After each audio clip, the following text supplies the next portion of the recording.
जो आज हम लेके आए हैं अपना नया टॉपिक एसिड बेस सॉल्ट का लास्ट लेक्चर है that is about salt will try to wind up in this lecture but if not we can consider the next lecture also. चलिए फटाफट देखते हैं। हम एसिड्स के बारे में बहुत सारी चीज़ें हम देख चुके हैं, ऑल्दो बेसिस में भी बहुत सारी चीज़ें कॉमन हैं। कुछ जनरल कैरेक्टरिस्टिक्स हैं जो हमें देखने हैं बेसिस के। जनरल कैरेक्टरिस्टिक्स में क्या है, सबसे पहला इसका टेस्ट कैसा होता है बच्चों। बेसिस का बिटर, जैसे मैंने आपको बोला था क्यूकम्बर है, ठीक है, it is bitter in taste. Even your karela that is also base, ठीक है। They are slippery in nature, slippery in nature like your soap, like your lady finger, उसमें से भी कुछ म्यूकस सा निकलता है, दैट इज अ बेस, ठीक है। जनरल कैरेक्टरिस्टिक्स में it turn the red litmus into blue, already हम डिस्कस कर चुके हैं इसके बारे में, so nothing more to know about that. Then we know that with phenolphthalein only bases are going to react and it will make colorless phenolphthalein into pink color. Then we know it is corrosive. They are good conductors just like acids, good conductor of electricity.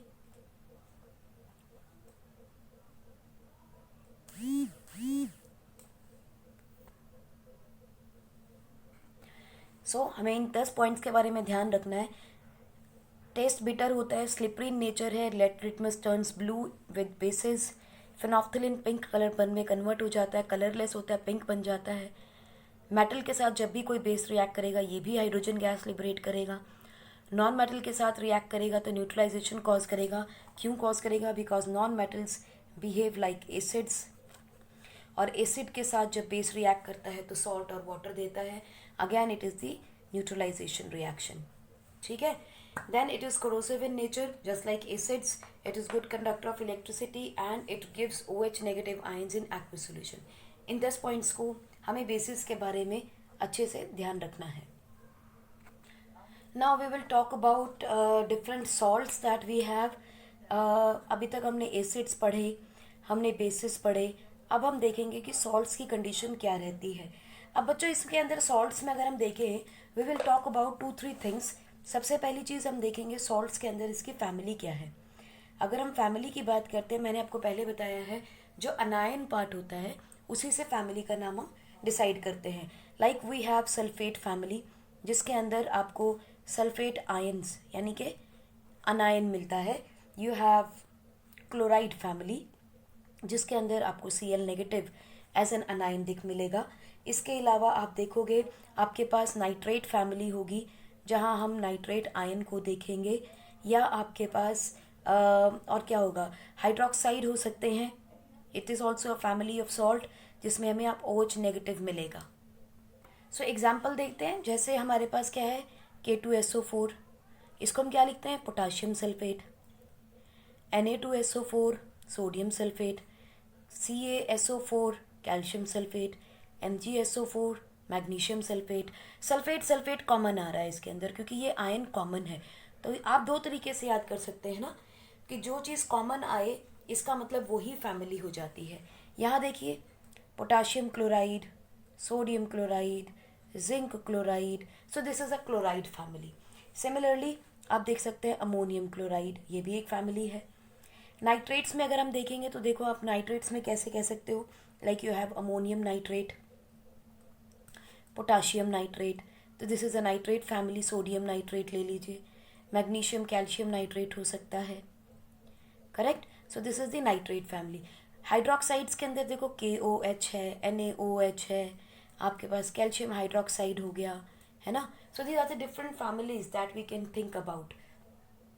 ऐसे आप बहुत सारी families के नाम लिख सकते हो। Like carbonates का देखिए, कार्बोनेट्स कितने सारे हैं, देखिए CO3 2 नेगेटिव मिलेगा आपको इसके अंदर ion, CO3 2 negative. Like carbonic acid है, hydrogen carbonate.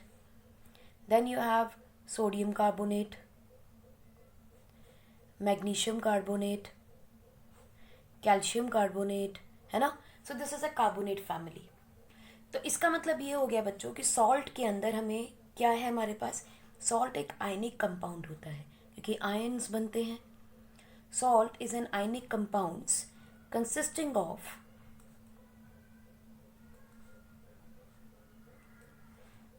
two parts. One part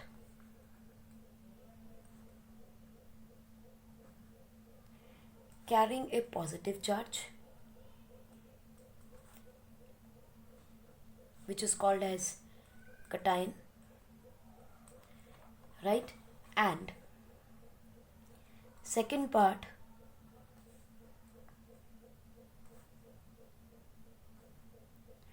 carrying a negative charge known as anion. Correct. So इसका मतलब जो आपके सॉल्ट होते हैं उसमें पॉजिटिव चार्ज होगा, उसमें नेगेटिव चार्ज होगा. अब ये ध्यान रखिएगा बच्चों कि जो भी सॉल्ट होगा उसमें नंबर ऑफ पॉजिटिव चार्ज जितना होगा will always be equal to number of negative charge particles के होंगे. ठीक. सो पॉजिटिवली चार्ज पार्टिकल जितने होंगे उतने ही नेगेटिवली चार्ज भी मिलेंगे. क्यों मिलेंगे? Because salt is electrically neutral. तो पॉजिटिव और नेगेटिव कैंसिल होने ज़रूरी होते हैं. सो मोस्टली जो आपके सॉल्ट रहेंगे वो न्यूट्रल रहेंगे. जितना भी आपको पॉजिटिव चार्ज मिलता है बच्चों वो मोस्टली या जनरली आपको किसके ऊपर मिलेगा? मेटल के ऊपर मिलेगा. ठीक है. एक्सेप्ट आप देखोगे NH4 पॉजिटिव के ऊपर. अब एग्जाम्पल देखिए. पोटाशियम एक पॉजिटिव चार्ज पार्टिकल है, मेटल है. Sodium metal, calcium, magnesium metal, zinc metal, ammonium NH4 positive. This is what we are saying NH4 positive. ये मेटल नहीं है. नाइट्रोजन भी मेटल नहीं है, हाइड्रोजन भी मेटल नहीं है, बावजूद उसके ऊपर पॉजिटिव चार्ज आ रहा है. And that is why we are saying that ammonium के ऊपर पॉजिटिव चार्ज आता है, इसीलिए हम उसे मेटल नहीं है लेकिन it is going to carry positive charge. So we are not counting it as a family, लेकिन पॉजिटिवली चार्ज पार्टिकल होगा. ठीक है. तो देखिए जो भी आपकी न्यूट्रलाइजेशन और नेगेटिवली चार्ज पार्टिकल मोस्टली आपको अनायन से मिलेंगे, नॉन मेटल से मिलेंगे. नॉर्मली यानी generally, we are not saying always, we are saying generally, यानी मोस्टली आपको नॉन मेटल मिलेगा. लेकिन सम कंडीशंस में हम देखेंगे कोई और मेटल भी आ रहा है, मगर देखेंगे आप ये 99% केसेस में आपको नॉन मेटल पे ही नेगेटिवली चार्ज पार्टिकल मिलेगा एंड 90% केसेस के अंदर आपको मेटल के ऊपर मिलेगा. सो अगर हम न्यूट्रलाइजेशन रिएक्शन को देखें तो क्या हो रहा है? एग्जाम्पल लेते हैं. NaOH के साथ जब HCl मिलता है तो क्या बनता है? NaCl plus water. अब देखिए इसके अंदर Na पॉजिटिव है, Cl नेगेटिव है. Na एक मेटल है और Cl क्या है? नॉन मेटल है. करेक्ट. और ये जो मेटल होता है ना बच्चों, इसे हम बोलते हैं basic radical. This is called as basic radical. और बेसिक रेडिकल हमेशा आपको मेटल से मिलता है. और ये होता है बच्चों एसिडिक रेडिकल, और ये हमेशा आपको नॉन मेटल से मिलेगा. ठीक है. इसीलिए हम कह रहे हैं कि नेगेटिवली चार्ज पार्टिकल या अनायन आपको नॉन मेटल से मिलने वाला है. तो इसे हम बोलते हैं बेसिक रेडिकल और एसिडिक रेडिकल. ठीक.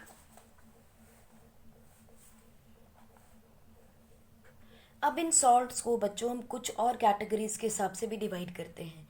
हम डिवाइड करते हैं इसको नंबर ऑफ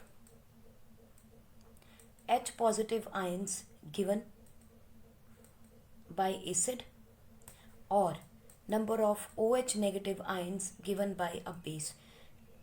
इस बेस पे भी हम क्लासिफाई करते हैं सॉल्ट्स को. किस तरह से? देखिए पहला है आपका मोनोप्रोटिक, दूसरा क्या है आपका डाइप्रोटिक या डिप्रोटिक, तीसरा आपके पास आता है ट्राइप्लोटिक और लास्ट आपके पास आता है पॉलीप्रोटिक.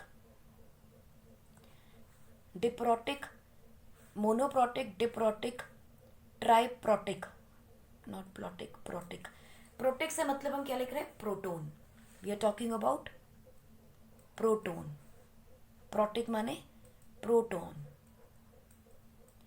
ठीक। प्रोटिक माने प्रोटोन, ठीक। यूजुअली हम प्रोटोन की बात करते हैं डिप्रोटिक, मोनोप्लॉटिक एंड डाइप्लॉटिक। मोनोप्लॉटिक में देखो कैसे है, HCl है, जब टूटेगा तो क्या देगा? H positive Cl negative. कितने H पॉजिटिव दे रहा है? 1। So that is why we are calling it as mono. अब H2SO4 है बच्चों, ये टूटेगा तो क्या देगा? 2H positive and SO4 2 negative. क्योंकि ये 2 दे रहा है इसीलिए डिप्रोटिक, ठीक। तीसरे वाले में देखते हैं, सिमिलरली अगर हम 3 हमें हाइड्रोजन 3 H पॉजिटिव मिल जाए तो हम क्या कहेंगे? डिप्रोटिक। और अगर उससे ज़्यादा मिलते हैं we call it as more than 3, so we call it as polyprotic. इसके अंदर आप एग्जाम्पल देख सकते हो H3PO4 का। देखिए PO4 3 negative plus 3H positive, ठीक। So this is called as diprotic. अब इसमें देखिए जितने H पॉजिटिव होंगे उतने ही OH नेगेटिव चाहिए उसको न्यूट्रलाइज करने के लिए, मानते हैं। यहाँ एक है तो how many OH negative I need? I need 1 OH negative ion to neutralize, right. So हम क्या कहते हैं, किसी भी एसिड के अंदर कितने प्रोटिक हैं उससे हम डिसाइड करते हैं कि उसको बैलेंस करने के लिए कितने OH नेगेटिव चाहिए। सो इस एसिड को कितने बेस चाहिए न्यूट्रलाइज करने के लिए? 1। So we call it as its basicity is 1। यानी कि एक एसिड को न्यूट्रलाइज करने के लिए आई नीड बेस। यहां लिख लेते हैं, how many basic ions are required to neutralize an acid. How many basic ions are required to neutralize an acid? उसे हम कहते हैं उस एसिड की बेसिसिटी क्या है, ठीक। तो इसकी बेसिसिटी 1 हो गई। डिप्रोटिक की बेसिसिटी क्या होगी? 2। ट्राइप्रोटिक की 3 और पॉली की poly. That will depend how many I have. So this is the basicity, 2 है, 3 है या पॉली है, correct. I hope it is clear. Similarly अगर मैं किसी बेस की बात करूं तो वो क्या हो जाएगा?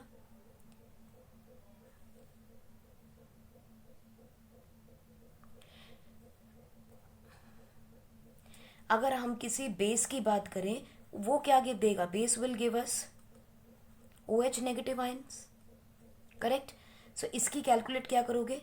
एसिडिटी मीन्स हाउ मेनी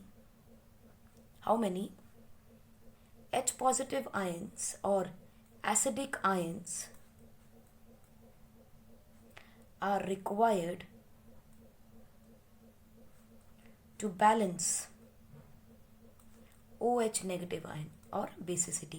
तो उसे हम बोल देते हैं उसकी एसिडिटी कितनी है। सो बेस के लिए एसिडिटी कैलकुलेट होती है और एसिड के लिए बेसिसिटी कैलकुलेट करते हैं।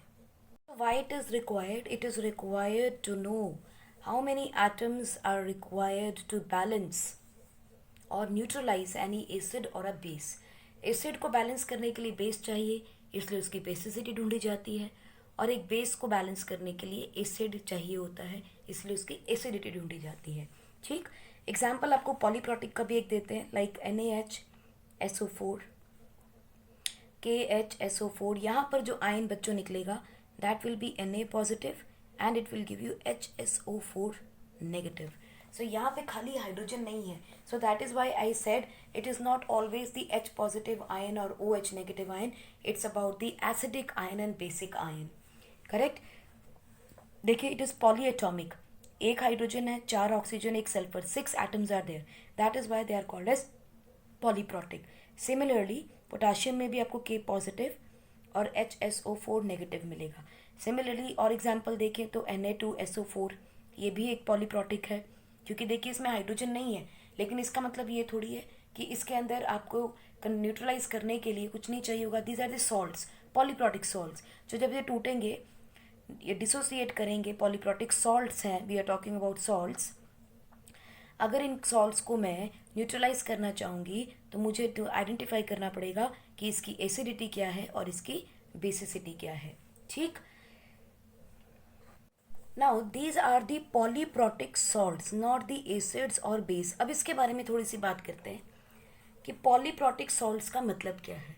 देखिए, कोई भी आप सॉल्ट लेते हो, हम कहते हैं वो न्यूट्रल है, बिल्कुल न्यूट्रल है, बट सम टाइम उसमें थोड़ा सा एसिडिक करेक्टर ज़्यादा होता है, कई बार उसमें बेसिक करेक्टर ज़्यादा होता है। इसको इस तरह से समझिए आप, आपने एक एसिड और एक बेस लिया, ठीक है, एक ताकतवर है एक कमज़ोर है। अब जो ताकतवर होगा वो उसको ओवर पावर तो कर लेगा, लेकिन उसके साथ साथ यानी उसके, देखिए मान लीजिए एसिड जो है it is stronger, very strong, ठीक, और इसके ऑपोजिट जो बेस है बच्चों वो वीक है, it is a weak base. So what will happen, ये एसिड बेस को न्यूट्रलाइज तो करेगा लेकिन अपनी पावर तो शो करेगा ना, because it is stronger, so it is going to form a salt undoubtedly, ठीक है। लेकिन कैसा सॉल्ट होगा, विद एसिडिक प्रॉपर्टीज, क्योंकि कहीं ना कहीं एसिड बच गया है, वो पावरफुल था, थोड़ा यूज़ हुआ, काफ़ी सारा बच गया, तो उस कॉम्बिनेशन के अंदर जो सॉल्ट बना है वहाँ कहीं ना कहीं एसिडिक कैरेक्टर रह जाएगा। सिमिलरली अगर हम एक बेस को ले लेते हैं बच्चों और वो बहुत स्ट्रांग है, ठीक है, और उसके साथ आपने एक एसिड को डाला है और ये एसिड जो है वो वीक है, तो आप बताइए कैसा सॉल्ट बनेगा।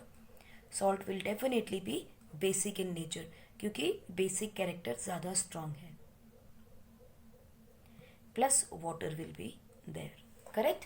अब एग्जाम्पल देखते हैं, वेरी स्ट्रांग एसिड का एग्जाम्पल देखते हैं। वी हैव लेट अस से HCl, ठीक है, और एक वीक बेस लेना है, चलिए हम अमोनियम ले लेते हैं, अमोनियम हाइड्रोक्साइड ले लिया हमने, ठीक। अब इसमें सॉल्ट तो बनेगा, सॉल्ट क्या बनेगा बच्चों, अमोनियम क्लोराइड बनेगा, which is more of the acidic nature than the basic nature, correct. Similarly हम इसमें देखते हैं वीक एसिड लेते हैं, let us take acetic acid, और बहुत स्ट्रॉन्ग बेस ले लेते हैं, लेट अस टेक NaOH, ठीक। अब जो हमारे पास बनेगा वो क्या बनेगा, salt CH3COONA plus H2O, but this salt is more with basic property, basic salt बना ये कैसा बना आपका, एसिडिक सॉल्ट, क्योंकि इसमें एसिड की प्रॉपर्टी ज़्यादा स्ट्रॉन्ग है। सो इस तरह से आपको एसिडिक और बेसिक सॉल्ट के बारे में नॉलेज होना चाहिए। सो जैसे हमने पहले किया था, अगर मैं आपको कोई सॉल्ट दे दूँ, लेट अस से वी हैव NaNO3, ये एक सॉल्ट है बच्चों, और मैं आपसे ये पूछती हूँ कि इसका एसिड रेडिकल बता दीजिए क्या है और बेसिक रेडिकल क्या है वो बता दीजिए, तो आपने क्या करना है, कुछ नहीं, इसके अंदर मिलाओ पानी को, पानी क्या देगा, NaNO3 है, इसका एक एसिड रेडिकल बताइए, बेसिक रेडिकल बताइए, ये मेरे पास एक सॉल्ट है, ठीक।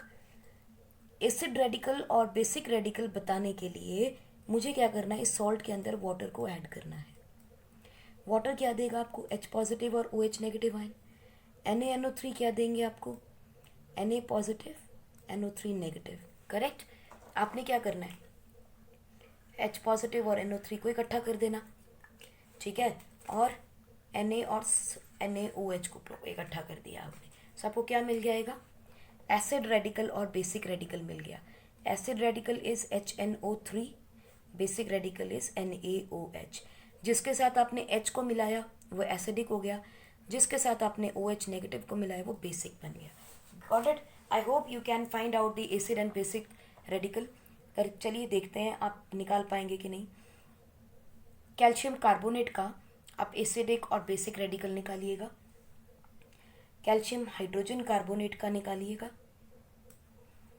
And find it for Na2SO4। इन तीनों के एसिडिक और बेसिक रेडिकल आप मुझे फाइंड करके बताएंगे। अगर हमें ये देखना हो कि इनका एसिडिक नेचर है या बेसिक नेचर है, इन केस ऑफ सॉल्ट अगर हमने देखा सॉल्ट है, कुछ एसिडिक बनेंगे सॉल्ट, कुछ बेसिक सॉल्ट बनेंगे, तो हमें चेक करना है कि ये एसिडिक है बेसिक है। बच्चों हम एक और तरीके से कर सकते हैं इनको check, we can use litmus paper. Litmus paper use कीजिए, अगर रेड लिटमस ब्लू में कन्वर्ट हो गया इट इज़ बेसिक सॉल्ट, अगर ब्लू लिटमस रेड में कन्वर्ट हो गया इट इज़ एसिडिक सॉल्ट। करना क्या है, सॉल्ट लिया, थोड़ा सा पानी में मिक्स किया, और पानी में मिक्स करने के बाद आपने उसमें पेपर को डिप करके देख लिया, तो आपको पता चल जाएगा कि ये किस तरह का सॉल्ट बना हुआ है।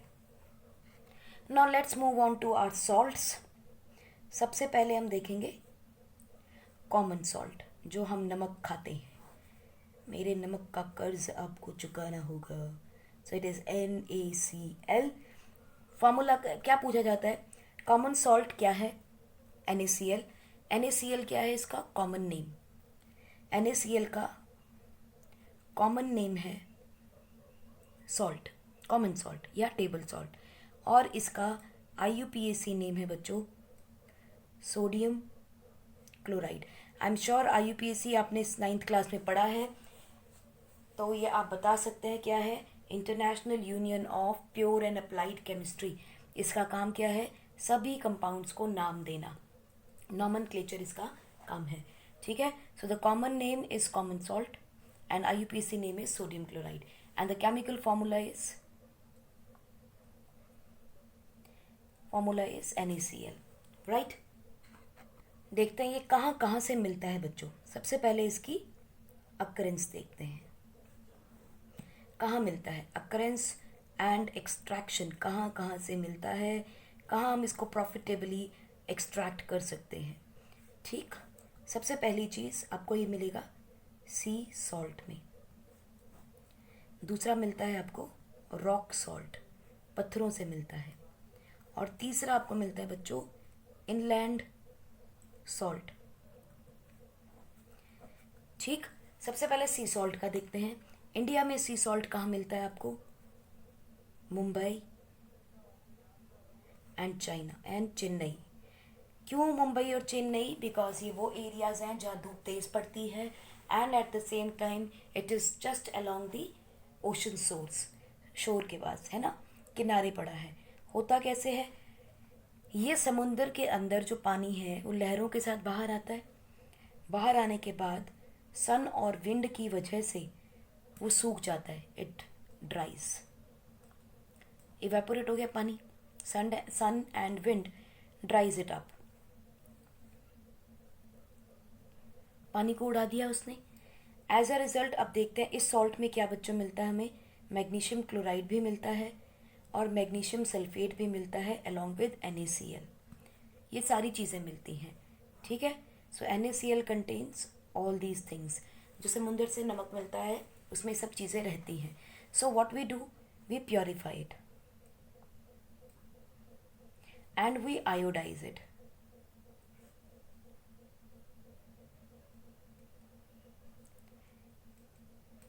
Before consuming या before coming to market।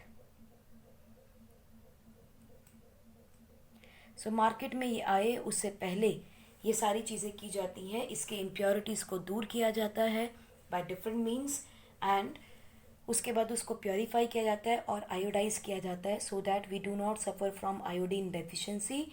और आयोडीन डेफिशिएंसी से कौन सी बीमारी होती है, गोइटर। रॉक सॉल्ट देखिए क्या है, इट इज सॉलिड डिपॉजिट्स, पत्थरों की तरह, डलियों की तरह मिलते हैं आपको, है ना, रॉक की तरह मिलता है, इसीलिए इसको रॉक सॉल्ट बोलते हैं। मिलता कहाँ है इंडिया में, मंडी में, मंडी विच इज़ हिमाचल प्रदेश, या फिर ये आपको मिलता है कहरवा, कहरवा के अंदर जो कि पाकिस्तान में है, इसीलिए इसका नाम कई बार पाकिस्तानी नमक से भी सुनने को मिलता है। इसका कलर क्या होता है बच्चों, it is brown in colour, right. और ब्राउन क्यों होता है ये, ड्यू टू इम्प्योरिटीज़। ठीक है, और इम्प्योरिटीज़ हमारे पास आती कहाँ से हैं, ये एक्चुअली होता क्या है, bed of rocks due to drying up of sea. जब समुंदर बिल्कुल सूख जाता है तो जो नीचे चट्टानें होती हैं उसकी, ये वहाँ से मिलता है। So bed of rocks due to drying up of the seas of very old time, बहुत पुराने होते हैं ये, ठीक है। तो जो आपको ऊपर सरफेस पे होता है खाली, उसको तो हम क्या करते हैं, it is dug out just like mining of coal, जैसे कोयले की खदानों में से निकालते हैं, ऐसे ही इसको भी निकाल लिया जाता है। लेकिन अगर डीप है सी बेड के अंदर, फिर क्या करते हैं हम लोग, then it is pumped out, it is dissolved in water, it is dissolved in water and then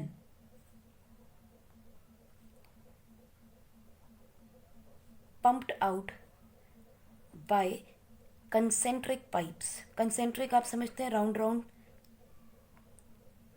बिल्कुल लाइक अ वर्लपूल। कंसेंट्रिक पाइप्स के थ्रू इसे हम लोग बाहर निकाल लेते हैं। सो अगर डीप है तो इस तरीके से हम उसे एक्सट्रैक्ट कर लेते हैं, ठीक है। अब देखते हैं इनलैंड सॉल्ट का क्या है। देखिए इनलेट सॉल्ट क्या है, by natural evaporation, for example in Sambhar lakes of Rajasthan, we find it there. Yeah, we have Great Salt Lake in USA. Similarly, we have Lake Elton in Russia.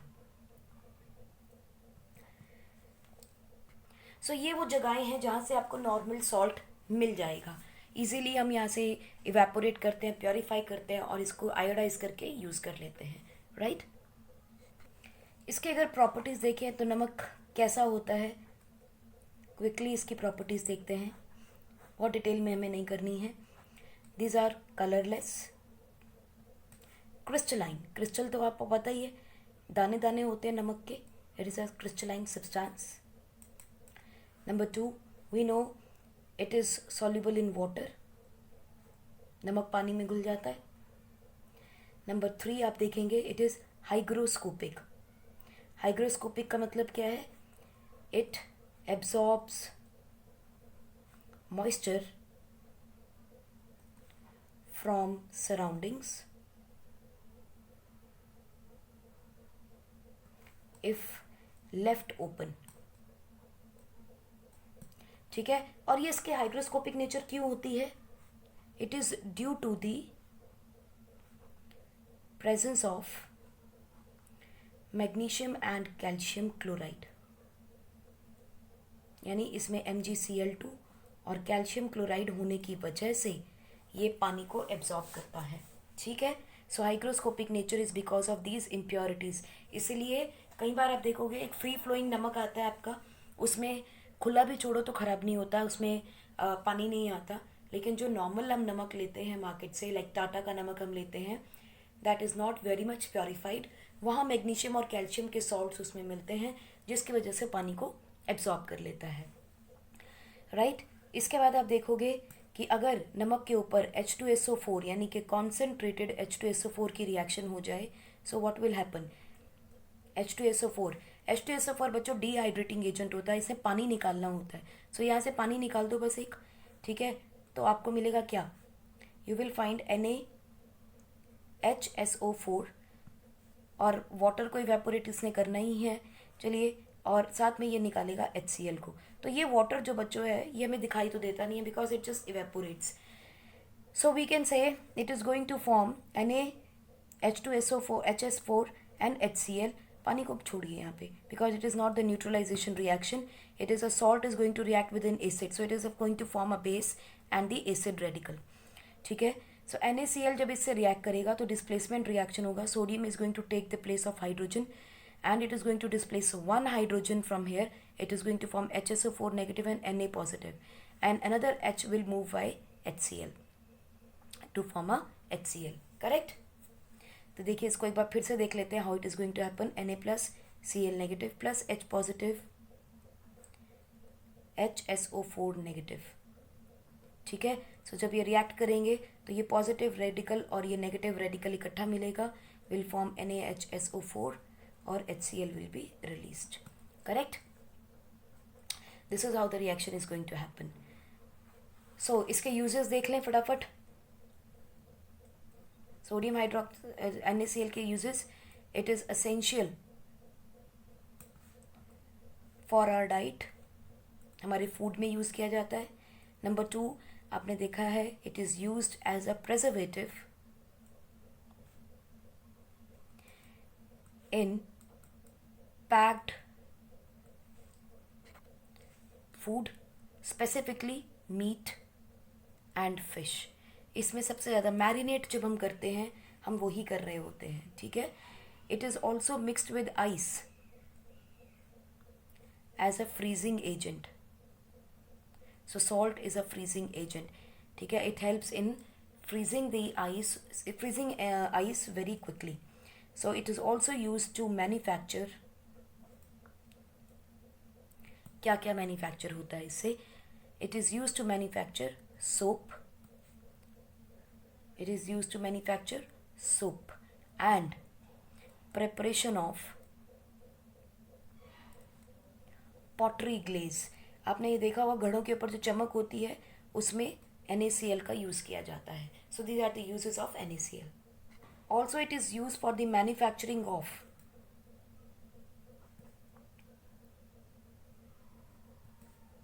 NaOH, जो भी हम पढ़ेंगे. NaHCO3 baking soda, उसको भी हम पढ़ेंगे. CaOCl2, इसके भी फॉर्मेशन ब्लीचिंग एजेंट यानी ब्लीचिंग पाउडर, इसका भी हम पढ़ेंगे. देन Na2SO4, यहाँ भी इसकी फॉर्मेशन काम करती है. ठीक है. सो इन सब की फॉर्मेशन में NaCl एक प्राइम प्रोडक्ट है, इसीलिए सबसे पहले हमें NaCl को समझना ज़रूरी है. सो यहाँ पे आपको छोटी छोटी चीज़ें और बता दें. This is also called as caustic soda, common name,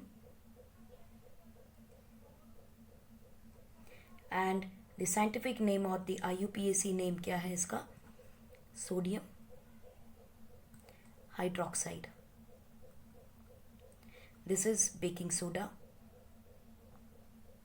also known as sodium hydrogen carbonate.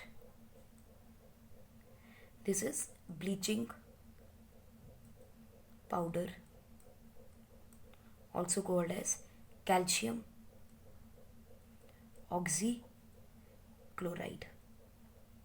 And this is soap या वॉशिंग सोडा. वॉशिंग सोडा दूसरा नाम आप पता ही है आपको, sodium sulphate. Na2SO4 is the sodium sulphate. Right. जब washing soda की बात आती है तो हम इसमें 10H2O भी लगाते हैं बच्चों. This is actual washing soda and its name becomes sodium sulphate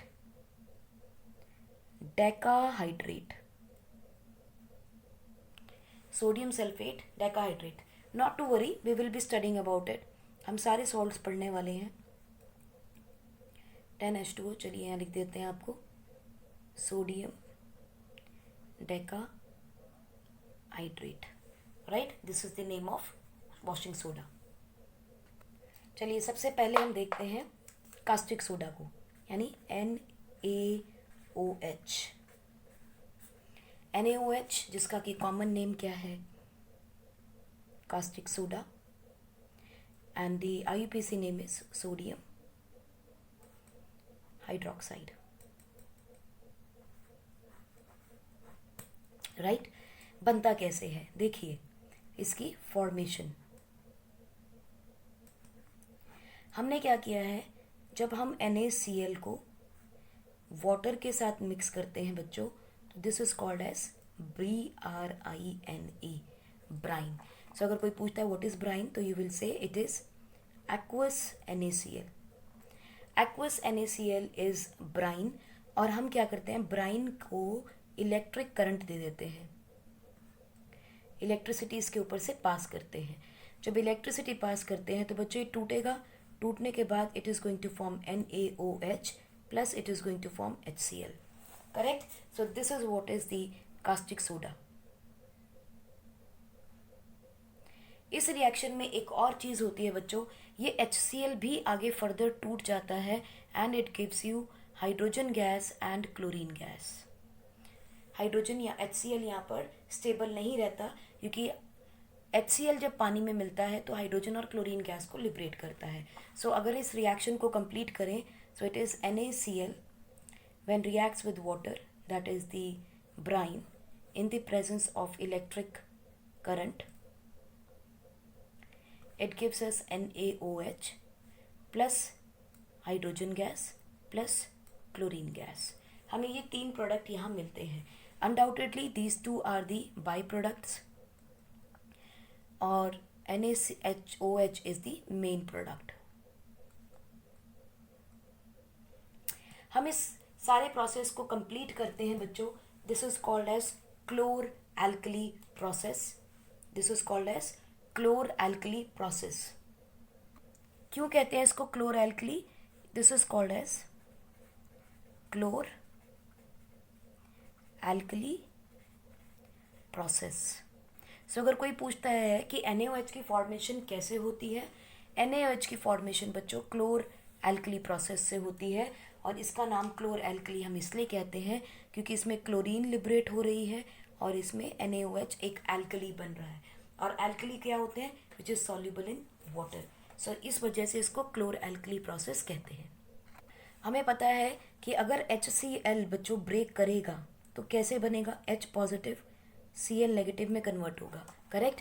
so at cathode क्या बनने वाला है? At cathode H positive 2H positive will gain 2 electron to form hydrogen gas। और at anode क्या होगा?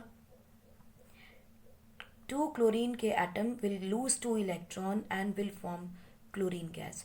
So यहाँ कई बार क्वेश्चन आता है एनोड के ऊपर कौन सी गैस लिबरेट हो रही है, कैथोड पे कौन सी गैस लिबरेट हो रही है।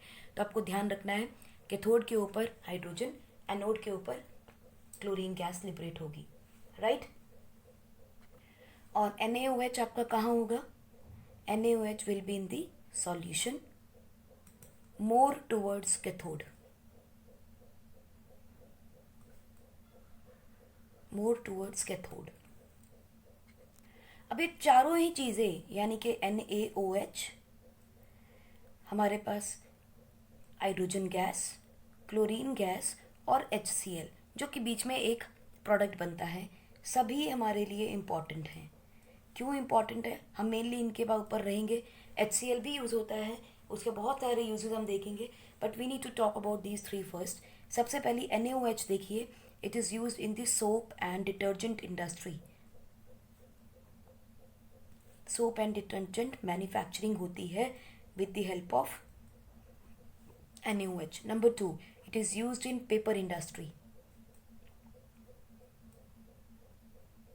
Also it is used for manufacturing of dyes।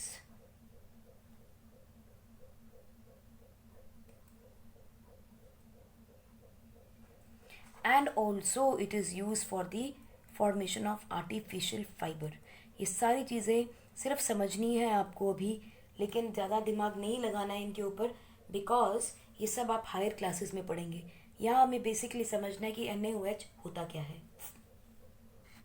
At the same time, along with chlorine, it is used to degrease metals, यानी ब्लीचिंग का काम कर रहा है। गैल्वेनाइजेशन से पहले अगर हमें ज़रूरत है तो हम इसको यूज़ कर सकते हैं, ठीक। This is what is your NaOH या कास्टिक सोडा के यूजेस। अब हम देखते हैं हाइड्रोजन के क्या क्या यूजेस हैं। देखिए हाइड्रोजन का हमें पता है it is used as for the formation of ammonia which is a fertiliser, number 1। Number 2, आप देखेंगे it is used as a fuel, rocket fuel. Number 3, it is also used in hydrogenating of vegetable oils। माने अगर मुझे एक oil को butter में convert करना हो या फैट में कन्वर्ट करना हो, सैचुरेटेड बनाना हो, तो उसमें भी हाइड्रोजन का बहुत बड़ा रोल रहता है। ठीक है, एक और देखते हैं, it is used in metallurgy. ये आप पढ़ेंगे मेटल नॉन मेटल के अंदर। It is used in metallurgy to reduce metal oxides to metal. ठीक है, एम इज़ फॉर मेटल। कोई भी मेटल ऑक्साइड है उसको मेटल में कन्वर्ट करने के लिए भी हमें हाइड्रोजन की ज़रूरत पड़ती है। ठीक, नेक्स्ट हम देखते हैं क्लोरीन के बारे में।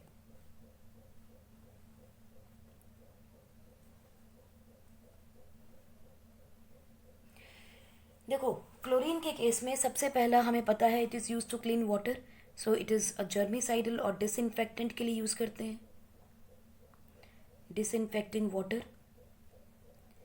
नंबर 2 हमें पता है it is use as a bleaching agent.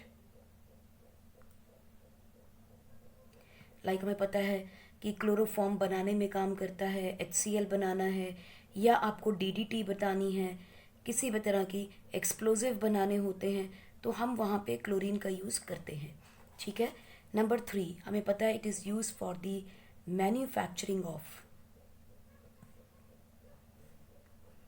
Manufacturing of pesticides. ठीक, और ब्लीचिंग एजेंट के अंदर देखो आप, वुड पल्प को भी ये ब्लीच करता है। तो जो पेपर आप यूज़ करते हैं extra white, that is because of bleaching agent. Wood pulp को करता है, कॉटन को ब्लीच करता है, कपड़े हम ब्लीच करते ही हैं। ठीक है, उसमें क्लोरीन काम करती है। सबसे इम्पॉर्टेंट लास्ट है CFC की मैन्युफैक्चरिंग भी, which is for use in refrigerator as a cooling agent, वहाँ भी क्लोरीन काम करता है। So these are many uses, there are many uses for chlorine. आपको 3-3 4-4 भी याद रहते हैं तो they will be enough. At the same time और चीज़ है, it is use for the manufacturing of pesticides, at the same time PVC and shoe soul,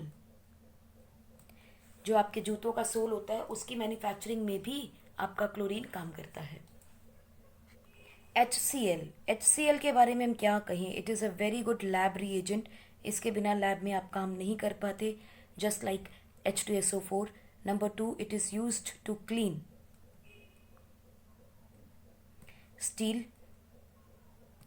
it is use to clean, बहुत सारे यूजेस हैं HCl के, आप देखेंगे it is use to clean steel. आपको याद है एक्वा रीजिया बना रहे हैं इससे हम लोग। एक्वा रीजिया इज फॉर्म्ड 3:1 की रेशो में HCl और HNO3 का कॉम्बिनेशन। ठीक है, number 4 it is use for medicines and cosmetics. Also it is used in making cotton,